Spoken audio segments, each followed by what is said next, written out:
It's Terry Battisti with the Bass Fishing Archives, and we're here with Dave Lefebre, FLW tour angler, and he's got a great story about the first tournament experience that he had that really affected his choice of career. So, Dave, it's, you know. Can I ask you a quick question? Absolutely. How do you know it's a great story when I have no idea what I'm going to be talking about? I have a feeling. I just have a feeling. I was waiting to see what he was going to ask me. I don't even know.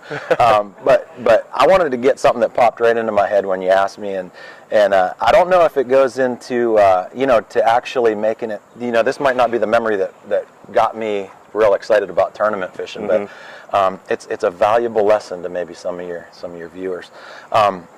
Back when I just got started, I'd say probably 2 or 3 years fishing in a club, and I started to get into some of the bigger buddy tournaments. Those were the big money tournaments, where you paid $100 entry fees. Right. And I fished with a couple friends of mine. I fished with 2 different friends the first 2, and I found out real quick that when there's money, bigger money on the line,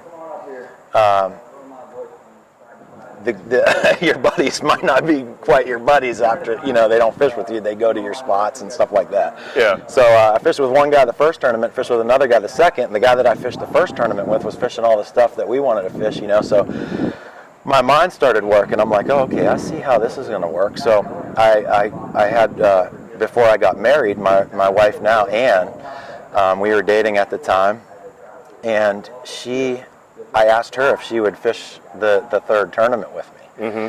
And, up until then, she was kind of like one of the girls that just sits on the back deck and just reads and sunbathes while you're fishing. Right. But I said, no, Ann, you're going to have to fish in this one, I'll get you rigged up with a spinning rod and, a little tiny worm, and we'll see what happens, So we enter this tournament, and I'm watching the weather, and I'm kind of being a little bit dishonest with her, saying it's gonna be okay, But the forecast was for sleet, freezing rain, 40-mile-an-hour wind, and we were making a big for our local tournaments. It was a big run. I was fishing out of a troller boat, which some of you guys will know about. It's a 14-foot boat with a little modified 9.9 on there. And we're making a 12-mile boat ride in a 9.9. So from one end of the lake to the other. And it's known for, for getting pretty rough. We had 2.5 3-footers that day. So anyway, she agreed to do it. And we make the big long run, and we pull in back in this little protected area. And it's we had won the tournament the couple weeks beforehand in the exact same spot. We go in there, and my second or third cast of the morning, I hooked this giant one. I mean, it was for that lake. It was a guaranteed big bass of the tournament, guaranteed, 6-pounder. And I'm fighting it. I was actually showing her how to use the spinning rod at the time, like light line and a little worm and how to work it. And I threw it out maybe 2 times, got that bite, and I set the hook on it, and I fought it all this time. And I'm like, Ann, you gotta net it. And we hadn't got to that part, I'm just get the net. Try to just do whatever you got to do. Just get it in there, and I'm fighting it. It's down under the boat, pulling and stuff. But long story short, because the rest of it's better, the rest of the story, she gets it in the net, and we land it. So now we've got big bass of the tournament. We got a guaranteed. That's a lot of money back then. It was $750 for big fish. So we put that fish in the live well, and now she had to fish all day. It was no bailing out. You know what I'm saying? Yeah.